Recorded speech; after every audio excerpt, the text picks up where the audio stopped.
thoughtful ideas and suggestions for guests and topics. Events, programs, and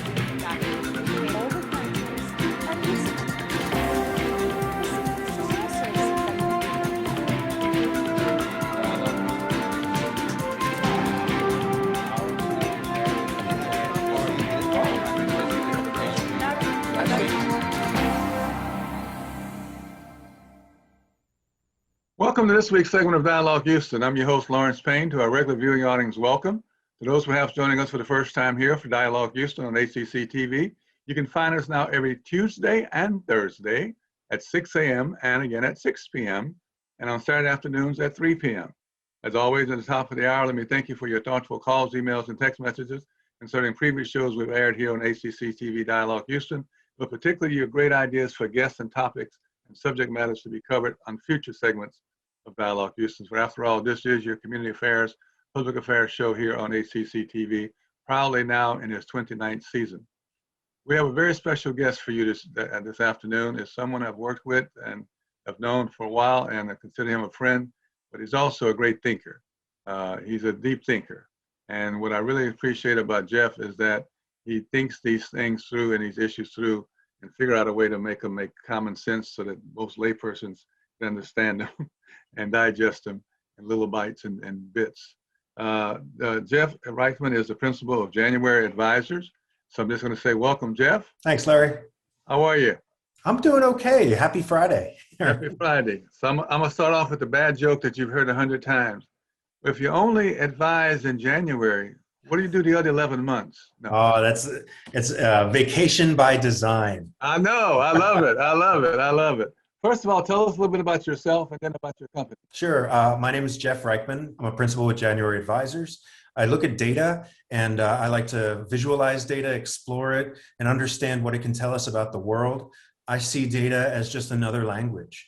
And so if you can get fluent with numbers, it's like being fluent with words. It opens up doors and you can learn a lot about the world. So I think that's where your path and my path have crossed is knowledge seeking. And January Advisors is a data science consulting firm based here in Houston.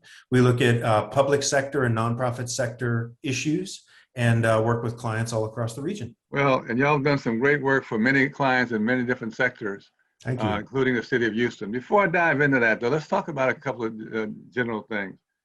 You know, the data is getting to be so important, more so than ever, because the data are the facts, right? The data are the facts. We're all entitled to our own opinion, perspective, and viewpoint, but not our own facts. That's right. And the data is really what gives us the credence and the groundedness to say, no, wait, no, here's what the actual factual data says. And I'm glad to hear you put it that way, because I think so much of our challenge today as human beings is to take all this information we're having, information turned into education, education into knowledge, knowledge into wisdom, and then wisdom into action. I mean, that's the process. And I think if you truly have data that you can rely on, depend on, that's trustworthy, that's transparent, that's accountable, then you can really go out and do what you need to do because you have now the backup that you need. Without that, and you start espousing all these numbers and facts that are in actuality wrong, then you've really started trying to do what? Create what kind of environment? And that's what scares me these days. Mm-hmm. So tell us about how data plays such an important part of our lives every day, even when we don't realize that it does. Oh, for sure. And I can give you a personal story around it. One of the reasons why I like data so much is because I'm naturally resistant to it. Data has all sorts of surprises when you see in the numbers what's actually happening versus what you've observed with your own eyes or versus what you read in the newspaper. It really it challenges you and it forces that critical thinking muscle. And so it makes me want to look more into the data just to understand more about how the world's working so that when I'm talking about it or when I'm hearing somebody else talk about the subject, I know what's actually happening. I know what the facts are. If you were to ask me, like, how many evictions happened in Harris County, in the last year, I could tell you. at least with some degree of specificity, I could cite a data source. And when you start to be able to talk in numbers and in stories, like you can tell the story of somebody being evicted, but you can also communicate the scale of evictions with numbers. When you can do that interchangeably, the story becomes that much more powerful. I guess also having the trusted data sources that you really can rely and depend on, because this whole idea of fake news and fake numbers and fake everything these days, which can be manufactured so easily, to be able to go to a source and say, no, this is the source. This is the verification. This is the true factor. It's so important. And I think to be able to have that trusted person and place to go is getting to be more important than ever before. It's true. I feel like the people who are going to willingly believe fake news or outlandish things, that's not who we're talking to. But it's the people who that fake news kind of dilutes their regular news diet, and then you have to dispel facts. That's who we're talking to. And I'll give you one more example. You know, there's a moratorium on evictions from the Center for Disease Control, from the CDC. And it sounds like evictions aren't happening. But when you look at the data, there's so many hoops that a tenant has to jump through that as a result, you know, only about 15 to 20% of tenants actually take advantage of that moratorium because it has to be invoked. So you start to look at that and you say, well, if you're not paying close attention, it seems like evictions aren't a problem. But that's even more dangerous, because now if you're not paying attention to the issue, the issue can get worse. Right. And the other thing I think right now, as data sources, we really want metrics. Yes. We really want to be able to measure the impact and measure what's happening. And that old phrase, if it doesn't get measured, it doesn't matter. So I think more and more we're seeing that you have to have the metrics. Don't tell me this is working, this is how it's going, this is whom it's serving. Give me the numbers. And the numbers always speaks the truth, right? Yes. Hopefully. At the very least right now, I think it's really a target-rich environment for finding good data. We have all these reporting systems, all these technology systems that collect information, and now we have an abundance of it. And we have to figure out what to do with it and why we want to do stuff with it. So hopefully we've got a lot of really smart people and good thinkers across the country trying to figure out just what to do with this abundance of data to make the world a better place. At the mayor's recent press conference, when we talked about some of the implementation of the task force reforms, the data became a very important part of it in the form of 5 dashboards that he announced. Yes. Can you speak to those for us a little bit? Sure. I think what the mayor's doing is a really important first step. Publishing, he announced 5 different dashboards and an online complaint form, and publishing data in that way, especially the type of data that they were talking about, use of force data, racial profiling data. This is all really important stuff. And, you know, regardless of what level of fidelity the data is, meaning, are you going to know the individual officer, or are you going to know that a certain thing happened? I think that the level of presentation was pretty good, and that I'm hopeful that the public and journalists and folks will be able to dig into that, and it'll be really approachable so that we can elevate our discussion about the Houston Police Department. Because what we don't have enough of, I should say, is data. And those task force recommendations, I really have to applaud you and your extended team's work there. That was a really professional report that, you know, a lot of governments will pay a consulting firm hundreds of thousands of dollars to put together. It was well-articulated recommendations, and I'm really happy to see that be such an actionable report that the city can pick up and run with it. Well, I thank you for that. We really put a lot of work and time in it, as you know, and we were driven by the research and the data. We wanted to be able to back up everything we said with the factual research and data, and that's important. So let's jump forward a little bit. In this post-George Floyd reality, May 25th is coming up, first anniversary of his death. I think that data is going to play such a critical role going forward to try to bridge this gap between, I guess the easiest way to put it is the blue and the red world, the blue states and the red states, or the blue people and the red people, because there is no shade of gray right now. There is no middle. And without a middle, data is the only thing that I sense will bring and create a middle that you can cipher a little bit from each one of these two groups and create this third middle group who really understands the issues because they're driven by the hardcore facts, statistics, and data. That to me seems to be our only hope, Jeff, is to create that third group of people who really understand and want to understand things via the numbers. I agree with you. I think that there's legitimate policy differences between people that, you know, I believe what I believe, you believe what you believe. You get a third person in here and they could believe something totally different. But there's legitimate room for disagreement. But right now, you know, I think that the Republican Party is unmoored.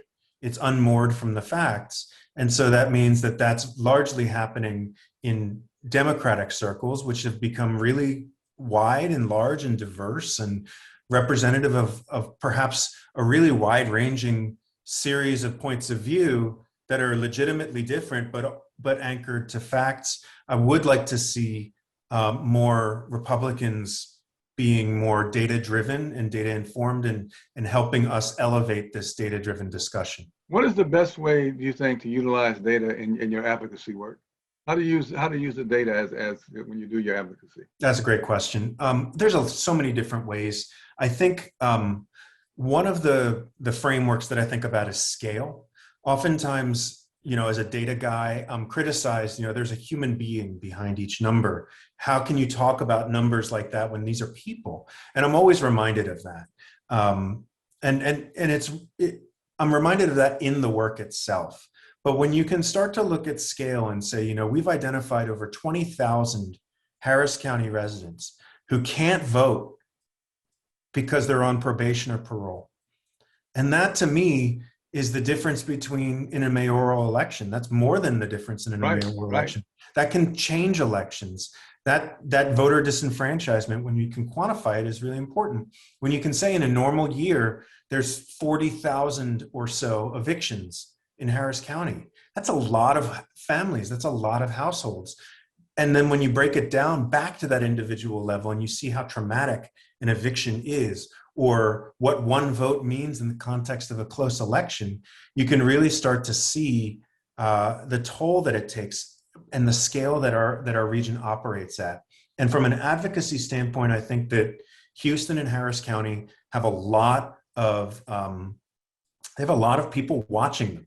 We operate on a really big scale, and we have a lot of problems that we can address. So when we start to tease out these numbers are bigger than virtually anywhere else. Whatever we're looking at, traffic stops, evictions, whatever it is, we have such a huge scale that I think data can play an important role to say, we need to be leaders in how to think about these issues and how to experiment with solutions to society's ills. And when we talk about society's ill, it seems to me more and more in a post-George Floyd reality, there's some things we still don't want to know or admit to or fess up to that exist.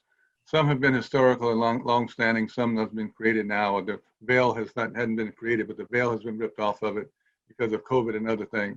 The disparities and inequities, when you really catalog them and you go down each one of them and you crunch the numbers and you come up with the data, it's quite frankly, in many ways, very scary, because that's such a large majority of the people, of the population, that if we don't do something to attend to those issues and needs, we're going to have not only a tale of two cities, rich and poor, we're going to have such a divided city in every definition of that word until I don't know how you govern something, first of all, as spread out as this thing is, but everybody's having a different opinion depending on whether they live north, south, east, or west.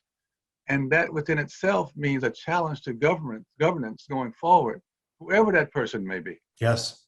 And we have starved government of needed resources for a very long time at the state, local, and federal levels. So I know that when I work with the city of Houston, they're always doing a lot with very little. They're making magic happen in the margins, because budgets are cut and there's revenue caps, and we, the entire, anyway, it's not too complicated to understand a workplace that's constantly starved of resources by design. And so I think that part of what data can tell us is where we need to invest in our government services to do a better job, and what the role of government should really be.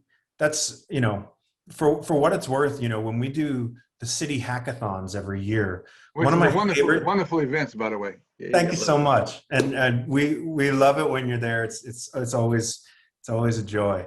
But one of the things I love about it is that people learn that there's over 20 different departments in the city, and that the same organization that manages your libraries are the ones picking up your recycling. Right. And they're the ones fixing the potholes, and they're the ones cutting the grass at the parks. And like, there's so much that the city does. It's a complex organization, and it produces tons of data, that it elevates the discussion of, well, I don't believe in government. The government that governs least governs best. That's those truisms, those maxims, or those blunt objects. They're not useful or productive, because somebody's got to cut the grass. Somebody's got to pick up the garbage. Yeah. And the debate should be, is it a privatized entity that the government oversees a contract for, or is it the government themselves? And like, I think it's just, we can elevate the discussion with data as people learn more about what the government actually does. What do you think is the greatest fear about data and using data? Now you hear this phrase, big data, or whatever, however they call it. And it seems to me that what is happening now is because we're so inundated with so much information, facts, statistics, data, it's like you almost need a clearinghouse, so that you don't spend a lot of time with the stuff that is not factual and true, and move on to the stuff that can stimulate your brain, as you said, get you thinking perhaps in a new and creative way, an innovative way. But right now, you got to marshal through so much inertia around other people's agendas that it's hard to get to the real stuff. Yeah, I think being able to filter things effectively is really helpful. I also think that it's helpful to have really keen critical thinking skills. There's a lot of people with very deep critical thinking skills, and they go down rabbit holes, and you're like, what are you even using this wonderful brain power on? Like, you're focused on all the wrong things. If you could just focus on this, you could cure cancer, you could change the world. So there's really like a filtration that you have to go through. Your question about what are people afraid of, I think that that's a complicated question. I think that certainly there's fear of, within government, at all levels, of, if we release this data, is it a risk? Are we going to be answering more questions? Are we prepared to take on that risk? Are we going to look bad? But I think it's even deeper than that. Are we going to make a decision that we can't undo and commit ourselves to, something really huge? Like, but then on the other side of that is there's that rarely happens. Oftentimes, opening up data helps them, and it provides greater transparency, and it provides a commitment of communication from the government to its citizens. So when Donald Trump took office and they started to take down the EPA website and all that wonderful environmental data that scientists depend on, that was a real that was a real kind of wake-up call to data folks. So I think that data holds like a language. It holds a lot of information that people want to know. And I think there's a real fear that that something bad is going to come out. But really what it does is it creates a feedback loop for the public, especially through dashboards and through easy to ingest stories. Like, journalists can take that data, do the research around it, and properly put it in context. I think that it really elevates the public discussion just across the board. How do you make data believable? Case in point, the voter suppression stuff that's going on now on the state level. The research has shown there is no voter fraud. And if there is a tiny, minuscule out of all the numbers of voters in this state, but yet no one's listening to the data. There is no voter fraud. And so we go on with the big lie, and we continue to use data to say, yes, there is. We found it. When everybody else has said, no, you can't find something that's not there. It does not exist. And so you get this war of words almost, or this war of wheels. And it seems to me it becomes a PR marketing campaign. Who can keep their lie or their truth out there the longest? And it seems to me that's really what it boils down to. So now money and big money plays into either helping to break the lie or give the true facts about the lie or continue to promulgate the lie. And Yeah. so it seems to me that money, as it always has played in politics and in other realities, is going to be the driving force, whether we have the true honest data or not. You got no argument with me on that point. I think you're 100% right. I do think that voter fraud is something that people believe with their gut because they don't trust the process or they don't know the process for verifying votes. It's kind of mysterious if you don't know. Yeah. And so just the scale of votes, people believe with their gut that there's got to be some fraud.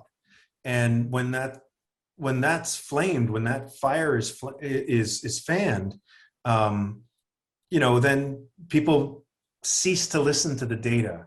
The way that I feel about it, just like the vaccine data, or just like anything else that's controversial, that you can use data to help convince people, data is not the first step. I'm not going to go to somebody who believes in something like voter fraud and say, look, the data show that there's no voter fraud. Because at this point, anybody who's willing to listen to the data does the research, does the critical thinking, and then realizes, hey, this is not a real concern. There's other bigger concerns here. So I think that it's kind of like a next step when somebody's kind of being deprogrammed from those gut beliefs into, actual empirical information about the world. I think it's a next step rather than the first thing that you say to somebody. Well, you mentioned fear a while ago, and fear is a great driver for positive or negative forces in our lives. And this thing now about the guns in Texas, demographic numbers, I think are beginning to scare people in Texas. I know they're scaring them in Houston. And every time Dr. Kleinberg gives his numbers about the racial breakdown of this city and county, it really gets people to thinking. Their future role, their future place, their sense of belonging, my tribe versus your tribe, et cetera. And my tribe seems to be outnumbered now by your tribes. And so what happens in that, I think, is that people are trying to find a way out to understand what is happening in a changing environment, a changing world that for many of them they just woke up to and realized it's changing. For others, it's been changing for years. Dr. Kleinberg has been telling us for 20 years this is coming, and people have chosen not to believe him.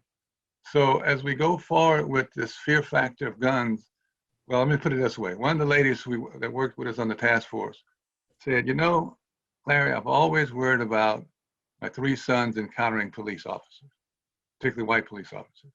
Now I have to worry about every other white man that's carrying a gun. That if my son just says something wrong, looks at him the wrong way, etc., he said, that's not the way we should have to live. I don't want my sons now in fear of every person they run into, whether they're packing a gun or not, whether they say something wrong, they get shot. So I think we're just a slippery slope that we're in, and if data can help us out of that, then something has to be said, because we're going backwards rather than forward. Yeah, and I think what really bound us together, at least through my lifetime, was a shared belief in democracy. Yep. And a shared belief in free and fair elections. And it's alarming that is not the case anymore. And so I think among the rest of us, the vast majority of us who do believe in democracy and have legitimate differences on policy issues and legitimate and irreconcilable differences on how the country should be run, at the very least, we can sit there and say, well, convince the voters and get the most votes and win.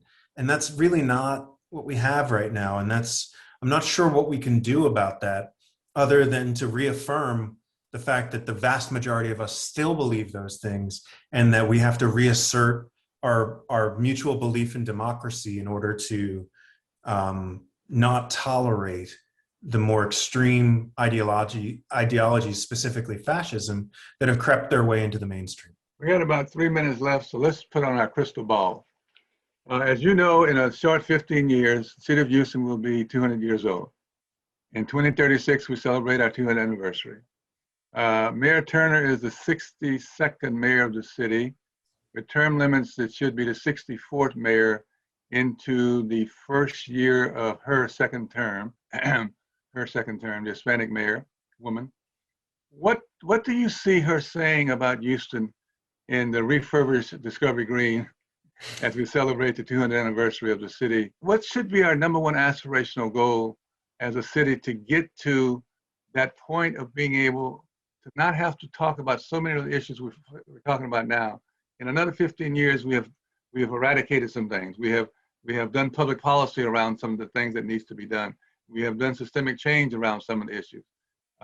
It just seems that that horizon, to me, that 15-year horizon, is a good benchmark to shoot for, and to do something really creative to try to drive what that is going to look like, be like, and act like.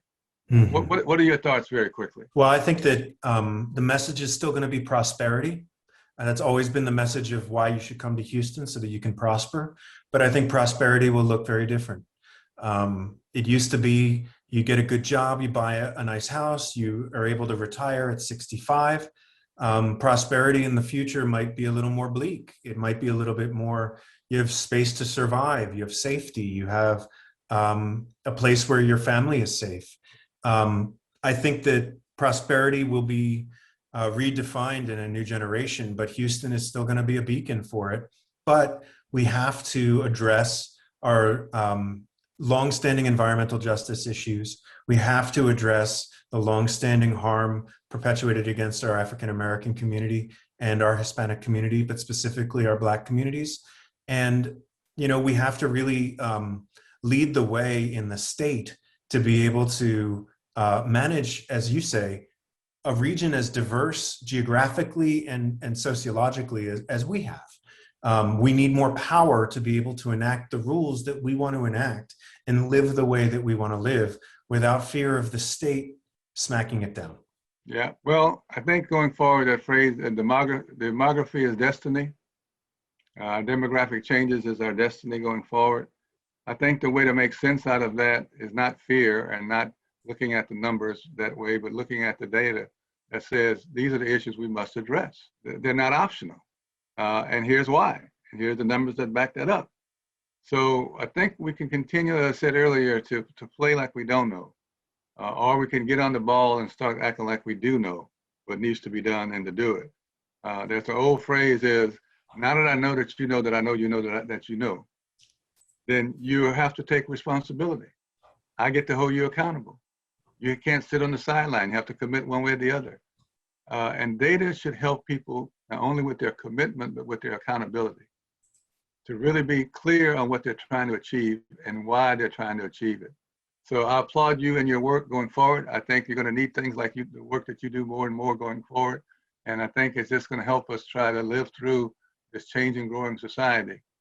Jeff, thank you for being on Dialogue Houston. I really appreciate it. My pleasure, Larry. Thank you for having me. We're closing this week. Let me close this way. It's about our common humanity, our common destiny, our common future.